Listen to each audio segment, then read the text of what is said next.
worried about climates, and why should we spend some time thinking about them? Well, because in some ways, people behave very much like animals. And specifically, when we feel as though we are being attacked or threatened, we react very much like animals in the wild do. Let's think about, for just a second, a wild animal. Let's take a bobcat. In the wild, let's say this bobcat senses a threat. What do? Well, what they do is they stand very still for just a second, right? They take stock of what's going on, they listen, they look, and maybe they see a threat. So if they see a threat, what do? Often, they react by running away. They think they can outrun whatever that other predator is, and they run. That way they get away. Or they stand their ground and fight.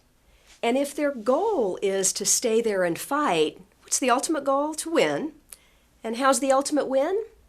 To kill or maim the other animal. Whatever that threat is, they want to hurt it, so that they can get away from whatever it was that was threatening them.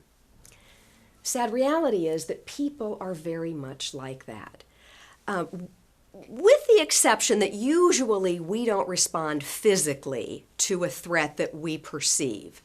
We respond a little bit differently, but it's still that same fight or flight tendency.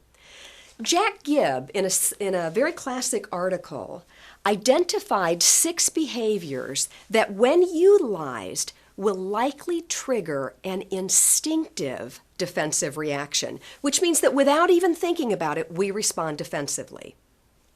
He also identified 6 contrasting behaviors that, when they're utilized, can help maintain a supportive climate, a climate where it's easier to talk about whatever the issue is rather than to react defensively. So what we want to identify, what we want to better understand, is what Gibb's 6 defensive climates are, so that as a sender of messages or as a receiver of messages, we don't fall into those traps. We don't react the way animals in the wild do, get our defenses up, and maybe not physically, but attack whoever that person is that we feel as though is threatening us. Okay, so we don't want to feel threatened. We don't want to threaten others. It's important then to think about what are those behaviors. And again, Gibb identified 6 of them. We're going to take them in order and just discuss what they look like and what they sound like. The first one is evaluation. And what Gibb identified in terms of evaluation is where we are judging people. And there are many instances where we have to judge people. If you're the supervisor of an employee, you have to judge people on their performance. If you're in a relationship, sometimes we evaluate other people. And what we want to avoid in this kind of evaluation is how Gibb defines it. And Gibb often defines it in a way that we would call labeling or judging other people. Evaluative words would be things like, "Oh, you're so lazy. How could you be so inconsiderate?" If you think about it, when someone says that to you, "Oh, you're so lazy, you're so inconsiderate," your natural instinct isn't to say, "Oh man, you're right, I'm just going to fix my behavior." No. Our natural instinct is for our claws to come out and for us to want to scratch at that person who is evaluating us. It is an instinctive reaction. And it's very normal for us to respond instinctively in that way when we feel as though we are being judged. So that's one of the behaviors that might tend to instinctively trigger a defensive reaction, where I feel like I have to defend myself. I'm not willing to listen to what you have to say because what I'm focused on is defending myself. The fight or flight tendency, where I feel as though I have to defend myself. Okay, the second behavior that Gibb identified that tends to trigger an instinctive defensive reaction is control. And again, there are many instances where if I'm a supervisor, I have to do some variation of controlling other people. In a work environment, there are many instances where we control. Now, when this is triggered to create an instinctive defensive reaction is where it feels as though someone is putting their thumb on you to try to get you to do what they want because they can. I'm the boss and I am going to control. You cannot do this anymore. Don't you even think about doing that. That feels like control. That feels like someone's thumb is right on top of us.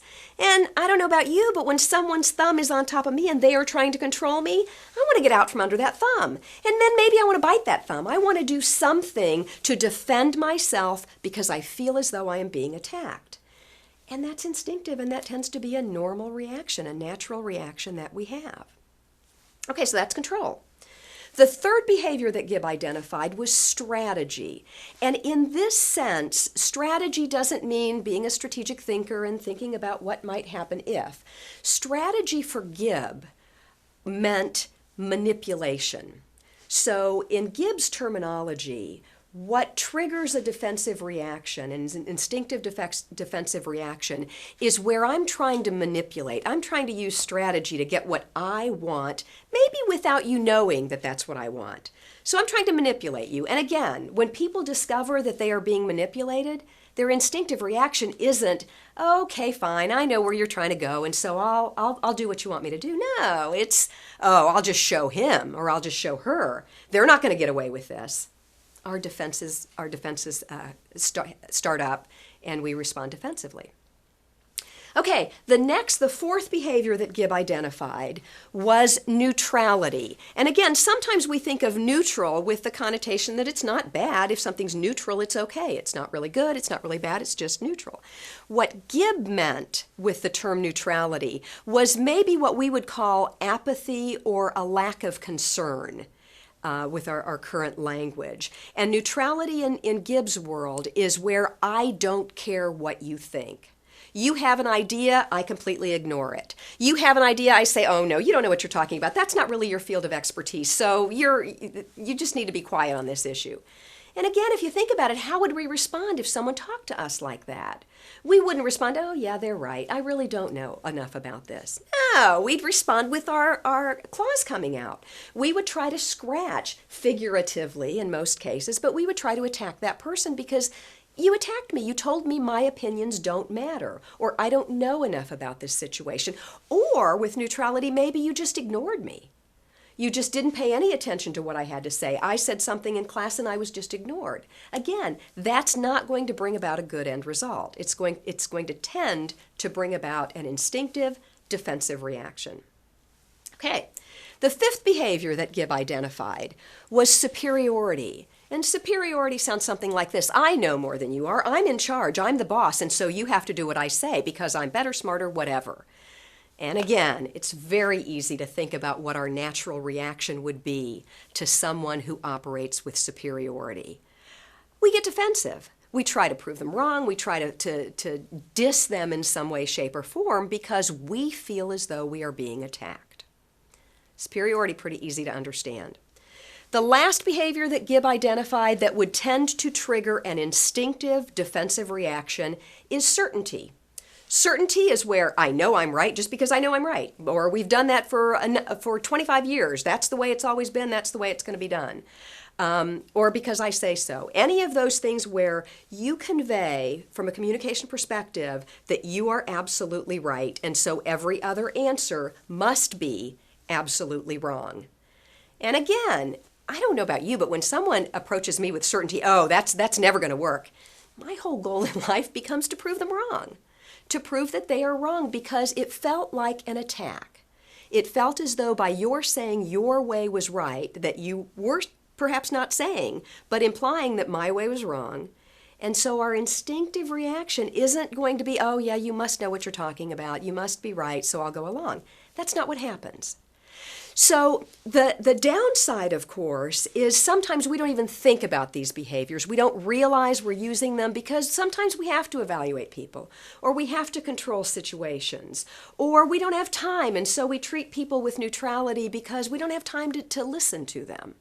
Or we are in charge, or we are in a superior position for whatever reason. We still need to remember that if I am sending a message that sounds as though it is superior or evaluative or controlling or any of those behaviors, that the natural reaction that we're going to get is for people to shut down. They may flee, they may use fight or flight. They may flee and just, kind of either physically leave or just shut down and they may be looking at you, but they may not be listening to you. Or we fight back, usually verbally, but we fight back with words because we feel as though we have to, because we feel as though we've been attacked. Now, the good news is that in Gibb's classic article, he also identified 6 corollary behaviors that countered each of those defensive climate behaviors. So, and we're going to go through that list right now. Instead of evaluation, which is, I'm judging you, you're inconsiderate, you're rude. The problem with inconsiderate or rude is that you can't see it. Right? You can't see what inconsiderate means. And in our heads, we might be saying, well, yes, I can. What inconsiderate means is that you didn't hold the door open for me. Or what rude means is that you didn't let me finish what I was saying. Those are behaviors. Those are describing behaviors of what rude or inconsiderate actually looks like. And that's what Gibb's talking about with that first supportive climate behavior of description, where I'm not evaluating, but to get to description, I may need to evaluate. I may need to say in my head, gosh, that was rude. And it's about to come out of my mouth, but I pull it back and I say to myself, what was rude? What did he or she do or say that was rude? And when you're describing, that's what you're answering. You're thinking about, what did I hear you say? Or what did I see you do? And that's the language that you're using to address the problem if you're going to be talking about a problem. And usually with evaluation, we bring it up because there's some sort of problem we want to deal with. It's easier to deal with the problem if I describe the behaviors that I observed. So if I've decided that it was rude that you left before I was ready, or that you don't show up for class on time, if I'm evaluating that as rude, what would be better for me when we talk about it is for me to say, I'm concerned because you showed up late 4 times. Or I'm bothered by yesterday's example of where you left even though I wasn't ready. So I need to figure out if this is description or not, really truly ask yourself, am I talking about something that I actually heard someone say or something that I saw someone do? If that's the language that I'm using, then I'm probably describing. Will using description absolutely avoid a defensive climate? The sad reality is no. Because we can't control, even though we'd like to, we can't control other people. What we can control is our behaviors, though. And if I talk about what I saw or what I heard, there's less likelihood that the other person will automatically become defensive, because there's less likelihood that they will instinctively feel threatened and that their hackles will instinctively raise. And remember, that's what we're trying to avoid. We're trying to be able to create a supportive climate, a climate where I feel as though it's okay to talk. I feel as though I'm not going to be attacked. And that's what we want to do with description. That's one of the 6 behaviors that Gibb identified that can help us create and maintain a supportive climate. Okay, so first is describing instead of evaluating. Second is very closely related to that. It's problem orientation instead of control. And remember, with control, it's I'm telling you what you have to do no matter what. Because for whatever reason, I've decided I'm going to tell you what to do. And again, our instinctive reaction is to get defensive. It's harder for us to get defensive. It's easier for us to maintain a supportive climate if we focus on the problem. If, as we are senders of messages, we really think about what the problem is and we discuss the problem. If I'm telling you you have to do this by a certain date, I need to ask myself why. What is it that is triggering that need for me to tell someone how they should be reacting? What I want to use is problem orientation. And I think the easiest way to think about problem orientation is to separate the problem from the person that you're talking to. So if there's something that you're doing that I think you need to stop doing, bring the problem right out there, literally, figuratively. Take the problem apart from the individual. You need to show up for work on time. That's describing, right? You need to show up for work on time, but it's also controlling, and that's why it also will trigger defensiveness. Instead of you need to show up for work on time, The office has to be open by 8 a.m. And because you're the person who comes in at 8, that's critical. So the problem is the office hasn't been opened on time for the past 3 days. Or the problem is the trash isn't getting taken out in time for the weekly trash pickup. Or the clothes are still on the ground when I thought we agreed that X, Y, and Z would happen. So you think about what is the problem, separate it from the person, and try to talk about the problem as though it is a thing out here. That will help, again, to try to create and maintain a supportive communication climate. Is it a guarantee? The sad reality is no, it's not a guarantee. But if you think about it from your own perspective, when someone tries to control you, don't we automatically instinctively get defensive? Whereas if we really tried to talk, if someone tried to talk to us about a problem that needed solved, it would be less likely for us to get defensive, and that's what we're shooting for. So we know those two behaviors. You can describe instead of evaluate. You can focus on the problem instead of controlling. Now remember strategy, which was one of those defensive behaviors. What Gibb talked about with strategy is that I'm manipulating. And again, if someone suspects that we're manipulating them, they're usually not going to go along with us and maintain a supportive climate. But if they think we are being open, honest, and spontaneous, they are much less likely to get defensive. So spontaneity is the third behavior that can help maintain or bring about a supportive climate, where I'm open and honest with you, I'm not trying to manipulate, I'm not trying to hide issues. So that's what Gibb was talking about with spontaneity. All right, the fourth behavior is empathy. And empathy contrasts with neutrality. Gibb's definition of neutrality, remember, is that I don't care about you. I don't care what you think. We're going to do what I say. Your opinions don't matter for whatever reason. Empathy is where I really do try to look at things from your perspective. I do care about your opinions. I may not agree with them, but I am communicating to you that I want to hear your opinion, that I do value your perspective. I may go on to talk about the problem and indicate that it's not going to work for a variety of reasons, but initially I do want to hear a variety of different opinions. I want to hear perspectives, and most importantly, in interpersonal communication, I want to hear your perspective. I want to hear your point of view. If people suspect that our significant other or our coworker at work really does want to hear our opinion, that matters a lot, doesn't it? And it creates and maintains a supportive climate where I feel as though I can share my views because people do care about them. Okay. So that's the fourth behavior, empathy. Now, remember with superiority. Superiority is where I'm smarter, I'm better, I'm prettier, I'm whatever, and so you're going to do what I want you to do. Creates an instinctive defensive reaction. The flip side of that is equality. In order to help maintain or bring about a supportive climate, Gibb suggests that we use equality. And equality is that it's very simple to see what it means. It means that we're equal. It doesn't mean we're equal on everything. Certainly there are some areas where I know more than my spouse. There are certain content areas, there are certain topics that I as a coworker know better, know more about than the person that I work with or for. But I also need to realize that they know more about other things. And that's kind of where that equality comes into play. I know more about certain things, you know more about certain things. It goes hand in hand with empathy as well. I want to hear your perspective. In this instance, perhaps I do have a little bit more expertise, but in other areas you do. If I maintain that perspective that we are equal, although there may be some instances where I have to tell you what has to be done.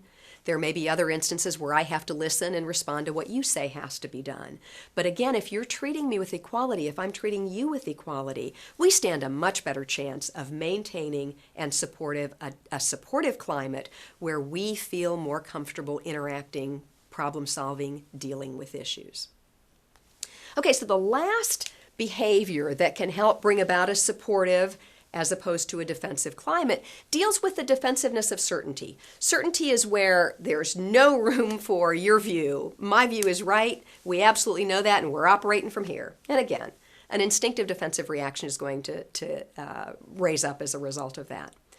Provisionalism is the flip side. Provisionalism is that the sixth behavior that Gibb identified that can help maintain or bring about a supportive climate. And the way I like to think about provisionalism is just leaving the door ajar, just a tiny little bit, just in case I'm wrong. Because I'm sure we can all think of instances where we were absolutely certain that we were right. We knew for sure that this happened last Friday, and there was no question about it. We were sure about it. And then somebody proved to us that we were wrong, and we kind of had to eat crow. I mean, it's not a really good feeling, being proven wrong. But with certainty, that's what it tends to bring about. When I operate with certainty, it tends to bring about that instinct for someone to prove us wrong because they feel as though they're being threatened. Provisionalism, again, just leave the door ajar just a little bit. There's a really easy way to do this if you're sincere. An easy way to do this, instead of saying I know, to say I think. I think this is the best way to work it. I think I remember that we said that last Thursday that we both agreed to do this. Just adding I think sincerely, because we do need to recognize that sometimes our memories are not accurate, sometimes we forget information, sometimes we interchange data, and while we may be convinced we're right, if we act as though we know we're right, we're going to bring about a defensive reaction. Whereas if we're just a little bit provisional, if we just allow that we might not be right, that's going to help maintain or bring about a supportive climate. So those are the 6 behaviors, total of 12, 6 on the supportive side, 6 on the defensive side.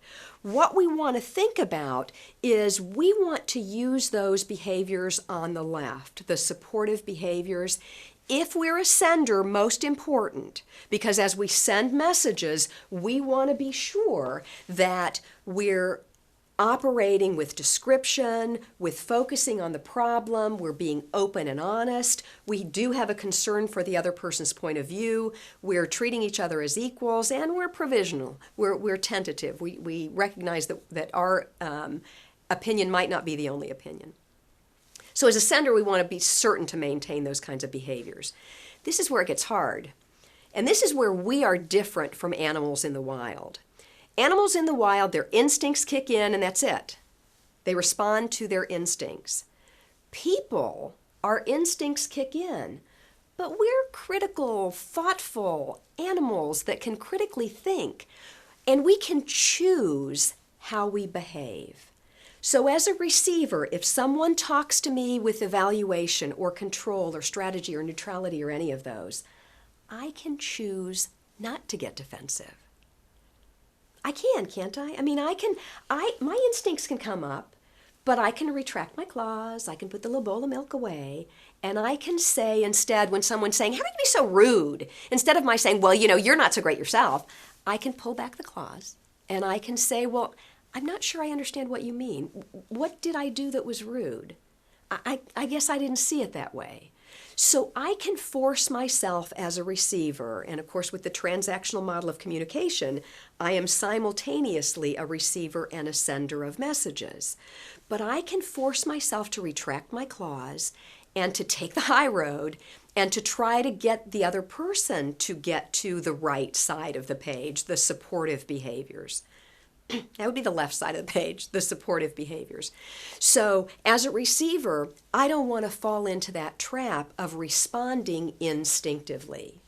I can notice it. I can be aware of my instincts, but then I want to respond in a way that can try to help maintain or bring about a more supportive climate. And that's probably even harder to do. The receiving the message, if it's sent from someone utilizing defensive behaviors, it's harder to respond well to those.